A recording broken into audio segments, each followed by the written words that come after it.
To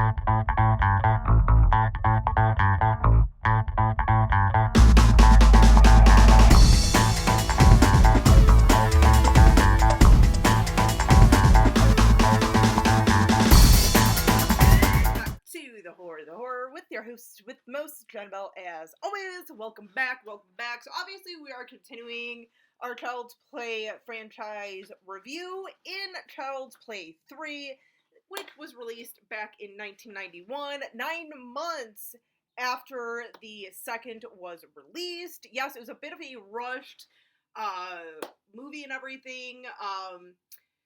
It literally, I think, before the second one was released, I believe it was, about the time that the second one was being released, Universal had asked Don Mancini, who actually also wrote this one, obviously, to go ahead and write a third movie. Mancini was kind of like, didn't really want to do it, kind of felt like the story kind of ran its course and stuff, but did it anyway. So, and then we ended up getting Child's Play 3. Child's Play 3, real quick though, does star Justin Whalen, who actually replaces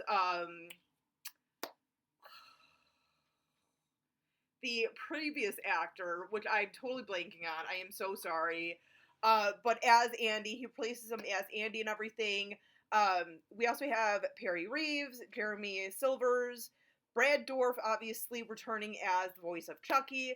This was written, obviously, like I said, by Don Mancini, and directed by Jack Bender. So, but yeah, as I was saying, so this one was kind of definitely rushed.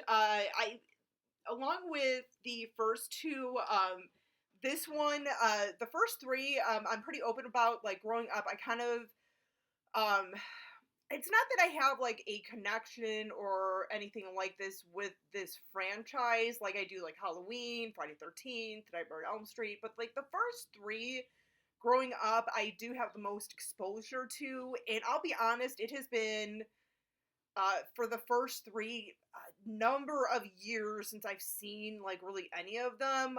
Maybe occasionally, like maybe one and two sporadically throughout the years, but yeah, it's been a hot moment since I've seen this first three movies, including this one. I've always kind of enjoyed the third one. Like I said, I think just because I was kind of exposed to this one quite a bit growing up, with it being on TV and whatnot, on HBO, I'm assuming, or Showtime. But yeah, I mean, with watching it now, it's kind of, I still really enjoy it. I do really like it. It'll be interesting what I think of it once I'm done with this whole franchise as a whole and everything.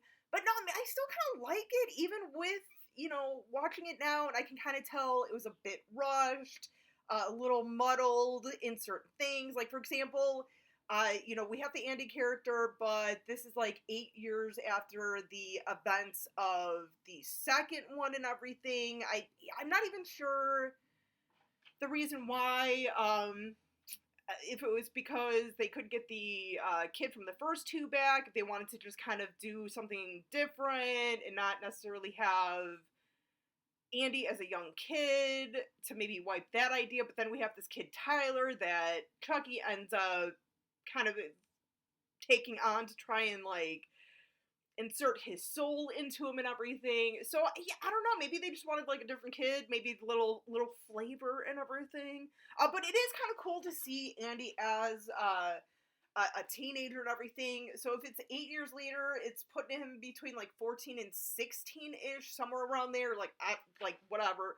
I mean, he's like younger than that, whatever. But that would just be kind of weird.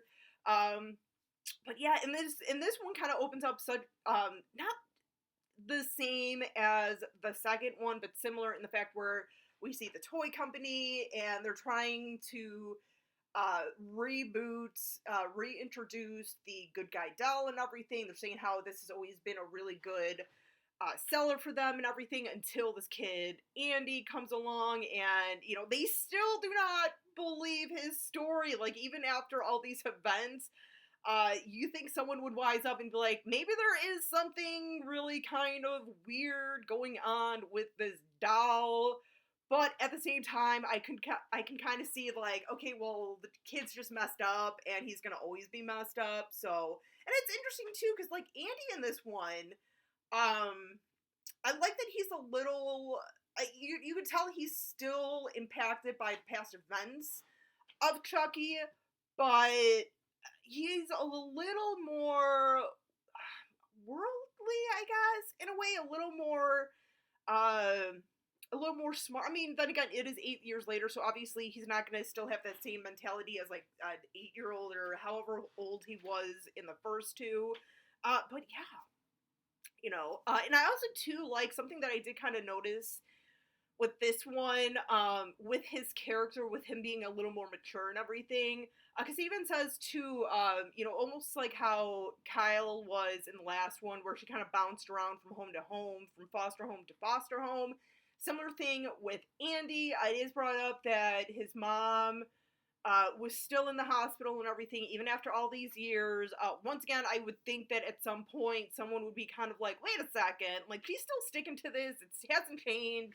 There's not anything really psychologically effed up about her, other than this event, so. But then again, I mean, movie. You need something to have another sequel and everything, especially if it's going to be involving Andy somewhat and everything. So, but yeah, he definitely has sort of like the same path as Kyle. And something that I do kind of like about this that I was about to mention is, in this one it feels like, this is what I kind of feel about his character, is that he almost is taking the advice from Kyle from the previous one, where she's like, oh, you really gotta sort of look out for yourself and everything. That's what I feel like he's kind of manifested into in this one, where, he kind of keeps getting bounced around everywhere. Now he's in this like sort of military academy, which that's another thing I kind of like, that they put him into, instead of like a foster home or anything again, or maybe just like a regular boarding school, or just in just like foster care, like at the central foster center within his area. He's in this military boarding school and everything. But yeah, as I was saying, he does feel like he's kind of sticking up for himself, looking out for himself and everything. So yeah, that's what I like about this one, that they, at least that's what I felt. It's what I kind of took away from these two and everything. So, but yeah. So, as I was saying too, Chucky has now kind of attached himself to this kid, Tyler, and this is how he gets tied up with this kid, Tyler. Tyler is about, I'm guessing, roughly the same age, give or take, or give a few years, from what Andy was in the previous two movies and everything. But Tyler ends up kind of being Chucky's little minion he's trying to get into. That sounded so weird, but you guys know what I mean. Transfer his soul into Tyler's. That he actually got him because, first off, Chucky somehow figured out where the hell Andy has been, because he's been pretty much dead this entire time until he sort of was reanimated, because some of his actual blood got into the latex mixture, to create the shell of his new body type and everything. And he somehow, like I said, sends himself to this boarding school, this military boarding school where Andy's at. I don't know how that happened, but kind of weird. Can anyone explain this to me? Did I miss something? While I was watching it? I don't know. It's one of those things. Like, once again, I know movie, like, shouldn't really, but it's like one of those things where, like, especially too when you think of like other movies where they like do something like this, like Freddy vs. Jason, like when the kids go drive to Camp Crystal Lake, like how did you make it so fast? Like, how did you exactly know where to go and whatnot? I mean, not as bad, but whatever. But of course, Tyler kind of wants to know what the hell's in this box and everything. Opens it up. There's Chucky. Chucky bursts out and then is like, "You're not Andy," and kind of gives some crap of like, tampering with mail is a federal offense, kind of scares the kid and everything, and boom, what do you know? They, yeah, and of course, Chucky kind of does his thing, goes around killing and everything. Although this one, it just seemed a little bit more like just to kill.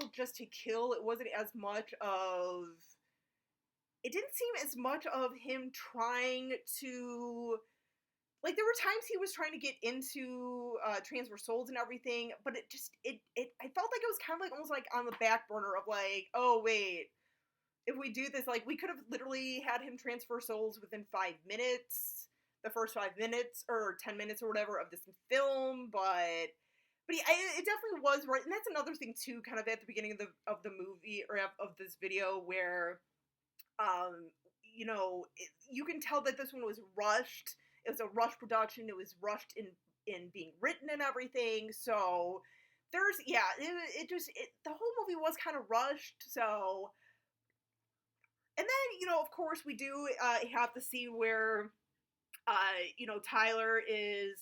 Chucky is trying to transfer souls and everything. And I just kept thinking, why are you trying to do this when literally 9 months before, God, that's almost appropriate, 9 months in between 2 and 3, perfect amount of time to pop out a baby. I'm just saying, screw the 8 years. I don't know, I literally just thought of that. But no, we literally just saw, 9 months before, him trying to do this with Andy in the toy manufacturing facility, finishes it, and then we see the blood coming down his nose, and him saying, God damn it, it's too late, I spent too much time in this body. It's been 8 years, timeline-wise, between the two movies. What? Is it because, he's got a new body? Is that, I just feel no! Does he continue to do this the rest of the films? I can't even remember, because from here on out, with the exception of, the Child's Play reboot, is that even a thing? Do they still have him trying to transfer bodies? Don't even answer that, because I have not watched the other ones in a while. I've seen all of them, just once, so it's been a while since I've seen, the rest of the series. But, yeah. Maybe I don't like this one as much as I thought. No, I mean, honestly, it's not bad. I mean, even with all of its imperfections and everything, and flaws, major flaws and everything, honestly, it's still not that bad. And I think part of it, too, might be some of that, nostalgia for me, because like I said, I never really took necessarily to the Child's Play franchise growing up, but the first 3 before Bride of Chucky came out, those were the 3 we had. So to catch those on TV every once in a while, on a Sunday afternoon, or days where I stayed home sick from school or something, I mean, they were fun. It's, I still had fun, enjoyment out of, watching this and stuff, but it definitely is, and I know that Brad Dourif, it kind of all around, this was a very, not looked upon highly within the franchise, and I know even Brad Dourif had said something about, this was his least favorite Child's Play movie / Chucky movie in the franchise, and I can see why. People who absolutely hate and dismiss this movie, I get it, and like I said, I enjoy it just because it's not that bad, comparing it to the others from what I remember, because I feel like Bride of Chucky just really kind of, I mean, once again, I wasn't a big, I didn't take to these as much, growing up.